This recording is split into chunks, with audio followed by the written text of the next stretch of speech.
আজকের এই ভিডিওতে আমরা আলোচনা করতে চলেছি রায় ও মার্টিন প্রশ্নবিচিত্রার ষষ্ঠ শ্রেণীর দ্বিতীয় পরীক্ষায় মূল্যায়ন 2026 অর্থাৎ সেকেন্ডারি টেস্টের ভূগোল বিষয়ে যে একের দাগে প্রশ্নপত্রটি রয়েছে অর্থাৎ Alipurduar New Town girls high school HS বিদ্যালয়ের সমস্ত প্রশ্নের উত্তরগুলি সমাধান করব। প্রথমে আমরা সিলেবাস ও নম্বর বিভাজনটা দেখে নেব। তোমাদের মূল পাঠ্য বই থেকে পড়তে হবে। এক হচ্ছে জল স্থল বাতাস, 2 বরফে ঢাকা মহাদেশ, 3 আবহাওয়া ও জলবায়ু, 4 ভারতের জলবায়ু, 5 ভারতের মাটি, 6 ভারতের স্বাভাবিক উদ্ভিদ, 7 ভারতের অরণ্য ও বন্যপ্রাণ। এগুলি থেকে তোমাদের মোট 50 নম্বরের পরীক্ষা হবে। তোমরা নাম্বার বিভাজনটা দেখে নাও ভালোভাবে। প্রশ্নপত্র সমাধান করার আগে বলে দেই, আমার পরবর্তী ভিডিওগুলি বানাতে অনুপ্রাণিত করার জন্য চ্যানেলটিকে অবশ্যই তোমরা সাবস্ক্রাইব করে নেবে এবং এই ভিডিওটিকে বেশি বেশি করে লাইক, কমেন্ট ও শেয়ার করে দেবে। প্রথমে একে দাগে আছে সঠিক উত্তরটি নির্বাচন করো। একে আছে স্ট্র্যাটোস্ফিয়ারে যে গ্যাস অতিবেগুনি রশ্মি শোষণ করে সেটি হলো, এটা হবে ওজোন। এরপরে 2 আছে প্রতি 1000 মিটার উচ্চতা বৃদ্ধিতে তাপমাত্রা হ্রাস পায়, এটা হবে 6.4 ডিগ্রি সেলসিয়াস হারে। এরপরে 3 দাগে আছে পৃথিবীর কেন্দ্রমণ্ডলের উপরের স্তরটি হলো, এটা হবে গুরুমণ্ডল।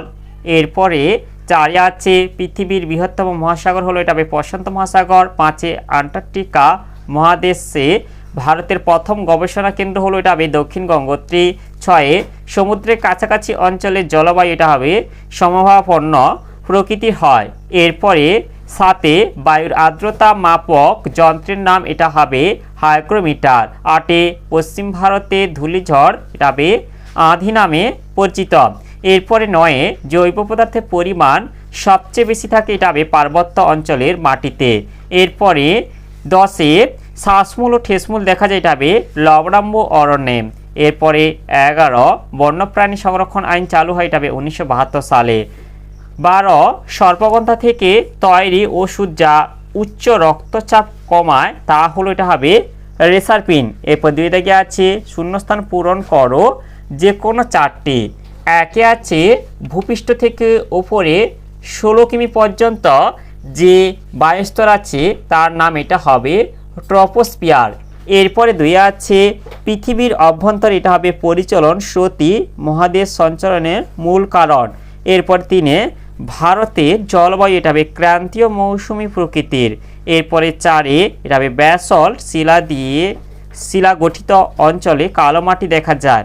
এরপরে 5 এটা হবে সিনকোনা গাছ থেকে কুইনাইন তৈরি হয়। এরপরে 3 দাগে আছে এক কথায় উত্তর দাও যে কোনো 4টি। একে আছে আন্টার্কটিকা। পৃথিবীর দীর্ঘতম হিমবাহের নাম কি, এটা হবে ল্যাম্বার্ট হিমবাহ। এরপর 2 বায়ুর গতিবেগ মাপা হয় কোন যন্ত্রের সাহায্যে, এটা হবে অ্যানোমিটার যন্ত্রের সাহায্যে। এরপরে 3 ভারতের কোন রাজ্যে বছরে 2 বার বৃষ্টিপাত হয়, এটা হবে তামিলনাড়ু রাজ্যে। এরপরে 4 রবার, রোজউড, মেহগিনি কোন অরণ্যের প্রধান উদ্ভিদ, এটা হবে ক্রান্তীয় চিরসবুজ অরণ্যের প্রধান উদ্ভিদ। এরপরে 5 ভারতের একটি অভয়ারণ্যের নাম লেখো, এটা হবে জলদাপাড়া অভয়ারণ্য। এরপরে 4 দাগে যেটা আছে নিচের প্রশ্নগুলি সংক্ষিপ্ত উত্তর দাও যে কোনো 4টি। একে এটা আছে সমষ্ণ রেখা কাকে বলে। এর উত্তরটি হলো পৃথিবীর একই উষ্ণতাযুক্ত স্থানগুলোকে মানচিত্রে যে কাল্পনিক রেখা দ্বারা যুক্ত করা হয় তাকে সমষ্ণ রেখা বলে। এরপরে 2 আছে কার্যকরী সৌর বিকিরণ বলতে কি বোঝো। এর উত্তরটি হলো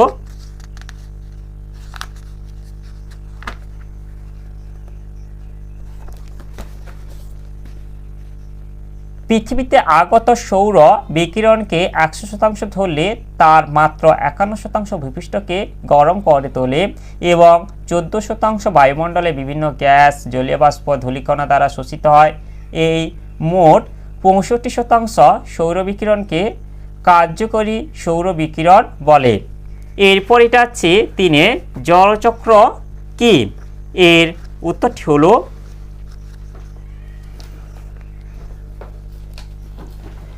যে চক্রাকার পথে কঠিন, তরল ও বাষ্পীয় এই তিন অবস্থার পরিবর্তনের মাধ্যমে পৃথিবীতে জলের ভারসাম্য বজায় থাকে তাকে জলচক্র বলে।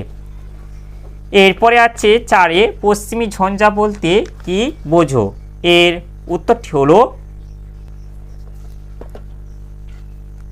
শীতকালে মাঝে মাঝে 2-4 দিন একটানা আকাশ মেঘলা থাকে ও ঝিরঝির বৃষ্টি হয়, একে পশ্চিমী ঝঞ্ঝা বলে। এরপরে 5 আছে খাদার ও ভাঙর মাটি কাকে বলে? এর উত্তরটি হলো খাদার। নদী তীরবর্তী অঞ্চলের নবীন পলি মাটিকে খাদার বলে। এরপরে আছে ভাঙর। নদী অববাহিকার উঁচু অংশের প্রাচীন পলিমাটিকে ভাঙর বলা হয়। এরপরে 5 দাগে যেটা আছে নিচের প্রশ্নগুলির সংক্ষিপ্ত উত্তর দাও যে কোনো 4টি। একে আছে আবহাওয়া ও জলবায়ুর যে কোনো 2টি পার্থক্য লেখো। এর উত্তরটি হলো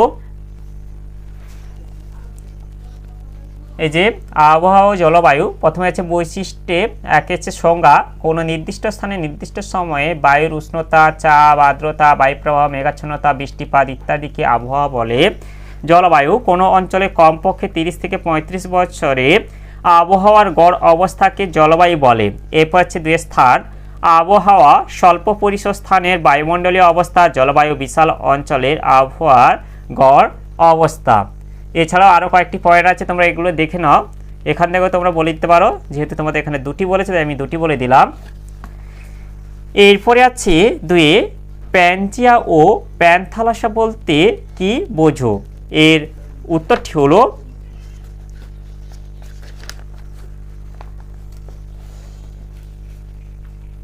আজ থেকে প্রায় 50 কোটি বছর আগে সমস্ত স্থলভাগ বা মহাদেশগুলি একত্রিত অবস্থায় একটি বৃহদায়তন মহাদেশ রূপে অবস্থান করত।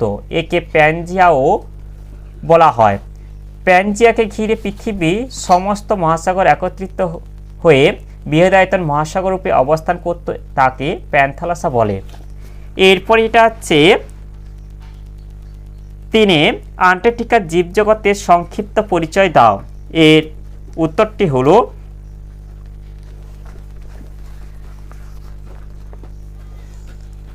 এই যে আন্টার্কটিকা মহাদেশের জীবজন্তু। প্রথমে একইটা হচ্ছে পেঙ্গুইন। এই মহাদেশের একমাত্র স্থায়ী বাসিন্দা পেঙ্গুইন পাখি। এরা উড়তে পারে না কিন্তু ভালো সাঁতার কাটতে পারে ও দৌড়াতে পারে। প্রায় 17 রকম প্রজাতির পেঙ্গুইন আছে আন্টার্কটিকায়। এদের মধ্যে এম্পেরর পেঙ্গুইন সবচেয়ে বড় হয়, প্রায় 4 ফুট লম্বা আর ওজন প্রায় 30 কেজি। পেঙ্গুইনের সারা গা চকচকে পালকে ঢাকা থাকে, যা জলে ভেজে না। ঠান্ডা থেকে বাঁচতে ত্বকের নিচে পুরু চর্বির স্তর থাকে। এরপর যেটা হচ্ছে সিল ও তিমি।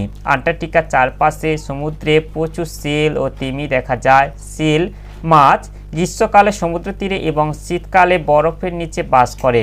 এরা দাঁত দিয়ে বরফের মধ্যে গর্ত করে শ্বাস প্রশ্বাসের জন্য বায়ু চলাচলের ব্যবস্থা করে। নীল তিমি, গ্রে স্পাম, বেলিন লেপার্ড প্রভৃতি নানা প্রজাতির তিমি এখানে দেখা যায়। আন্টার্কটিকার প্রধান অর্থনৈতিক সম্পদ হলো এই তিমি মাছ। সিল ও তিমি উভয় স্তন্যপ্রায়ী প্রাণী।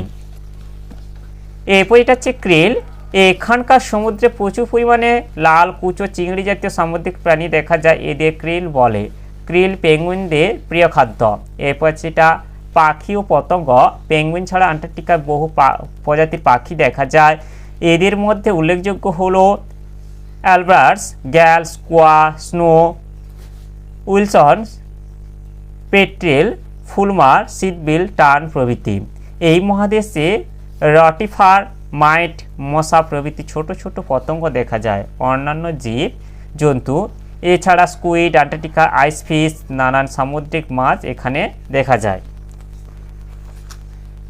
এরপরে 4 আছে মৃত্তিকা সংরক্ষণের যে কোনো 3টি উপায় লেখো। এর উত্তরটি হলো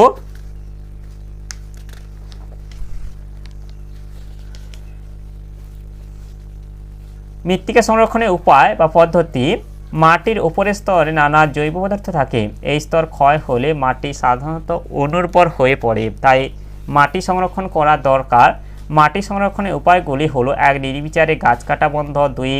বনভূমি সংরক্ষণ করা ও অনেক বেশি সংখ্যায় চারাগাছ লাগানো। 3. পশুচারণ নিয়ন্ত্রিত মাত্রায় করা। 4. পাহাড়ের ঢালু অংশে ধাপ কেটে চাষ করা। 5. বেশি ঢালযুক্ত অংশে রাস্তাঘাট বাড়িঘর নির্মাণ কাজ কম করা। 6. মাটির বেশি গভীরে খনিজ সম্পদ আহরণ বন্ধ করা। 7. আইন করে স্থানান্তর কৃষি বন্ধ করা। কৃষিকাজে রাসায়নিক সারের পরিবর্তে জৈব সার ব্যবহার করা। 9. কৃষিক্ষেত্রে শস্যাবর্তন পদ্ধতি প্রয়োগ করা। 10. সর্বোপরি মানুষকে মাটি রক্ষার প্রয়োজনীয়তা সম্পর্কে সচেতন করা। এগুলি থেকে তোমরা যে কোনো 3টি বলে দেবে। এরপরে 5টা হচ্ছে পার্বত্য নাতিশীতোষ্ণ অরণ্যের গাছগুলির যে কোনো 3টি বৈশিষ্ট্য লেখো। এর উত্তরটি হলো এই যে পার্বত্য নাতিশীতোষ্ণ গাছগুলির বৈশিষ্ট্য হলো: 1 হচ্ছে গাছগুলি সরলভাবে অনেক উপর পর্যন্ত উঠে যায়। 2. গাছগুলিতে যাতে বরফ জমতে না পারে তার জন্য গাছের পাতাগুলি সরু ও সূচলো হয়। 2. গাছগুলি মোচার মতো দেখতে হয়। 3. গাছগুলির কাঠ নরম ও কাগজ শিল্পে ব্যবহৃত হয়। এরপরে 6টা যেটা আছে নিচে যে কোনো 2টি প্রশ্নের উত্তর দাও। একইটা হচ্ছে চিত্রসহ পৃথিবীর তাপমণ্ডলের বর্ণনা দাও। এর উত্তরটি হলো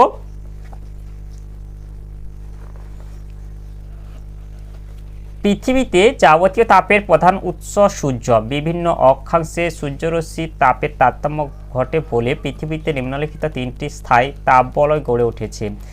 1 হচ্ছে উষ্ণমণ্ডল অবস্থা নিরক্ষরেখা থেকে 23.5 ডিগ্রি উত্তর এবং 23.5 ডিগ্রি দক্ষিণ অক্ষাংশের মধ্যে উষ্ণমণ্ডল অবস্থিত। বৈশিষ্ট্য: 1 হচ্ছে সূর্যরশ্মির পতন নিরক্ষীয় অঞ্চলে সারা বছর সূর্যরশ্মি লম্বভাবে পড়ে।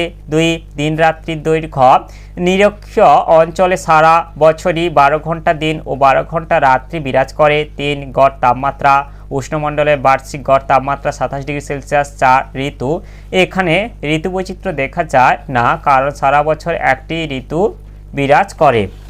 এরপর এটা হচ্ছে নাতিশীতোষ্ণ মণ্ডল অবস্থান পৃথিবীর উভয় গোলার্ধে 23.5 ডিগ্রি উত্তর ও দক্ষিণ অক্ষাংশ থেকে শুরু করে 66 ডিগ্রি উত্তর ও দক্ষিণ অক্ষাংশের মধ্যে নাতিশীতোষ্ণ মণ্ডল অবস্থিত। বৈশিষ্ট্য: 1 হচ্ছে সূর্যরশ্মির পতন নাতিশীতোষ্ণ মণ্ডলে সূর্যরশ্মি মাঝারি তির্যকভাবে পড়ে।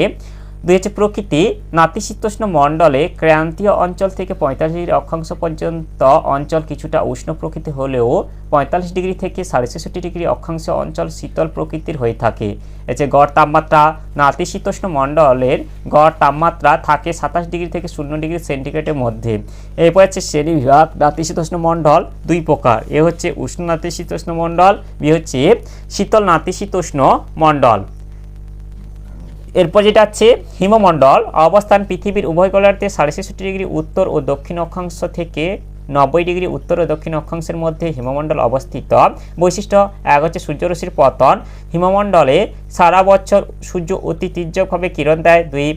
দিনরাত্রির দৈর্ঘ্য এখানের কোনো স্থানে সারা বছর 6 মাস দিন ও 6 মাস রাত্রি থাকে। গড় তাপমাত্রা হিমমণ্ডলের গড় তাপমাত্রা 0 ডিগ্রি সেলসিয়াসের নিচে থাকে। আর এই চিত্রটা তোমরা অঙ্কন করে দেবে, দেখে নাও চিত্রটা। এরপরে যেটা আছে 2 বিশ্ব উষ্ণায়ন কি এর প্রভাবগুলি লেখো। এর উত্তরটি হলো শিল্প কারখানা এবং যানবাহন থেকে নির্গত বিষাক্ত গ্যাসগুলি পৃথিবীর চারদিকে এমন এক আবরণ তৈরি করে যাতে পৃথিবী থেকে বেরিয়ে যাওয়া তাপ আটকে পড়ে। দিনের পর দিন এই তাপ জমতে জমতে পৃথিবীর গড় তাপমাত্রা বেড়েই চলেছে। একে বিশ্ব উষ্ণায়ন বলে। আর এরপরে এটা হচ্ছে এর প্রভাবগুলি লেখো। এর উত্তরটি হলো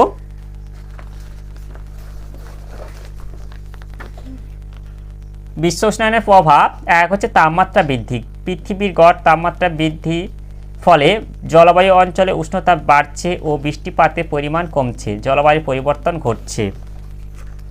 এরপর যেটা হচ্ছে প্রাকৃতিক দুর্যোগ বৃদ্ধি, বজ্রঝড়, ঘূর্ণিঝড়, খরা ইত্যাদি প্রকোপ বাড়ছে। এরপরে আছে সমুদ্রের জলতল বৃদ্ধি, মেরু অঞ্চল ও পার্বত্য অঞ্চলের বরফ গলছে এবং সেই জল সমুদ্রের জলের পরিমাণ বাড়িয়ে দিচ্ছে। এরপরে আছে 4 বন্যার প্রকোপ বৃদ্ধি, সমুদ্র জলে পরিমাণ বাড়ায় উপকূল অঞ্চলে বন্যার সম্ভাবনা বাড়ছে।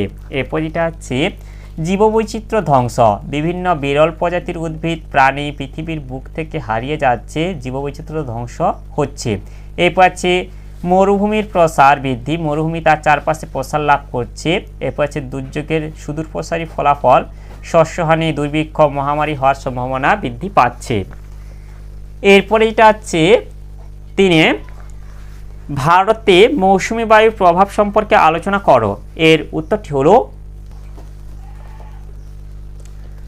ভারতের মানুষের জীবন জীবিকার উপর মৌসুমী বায়ুর প্রভাব অপরিসীম।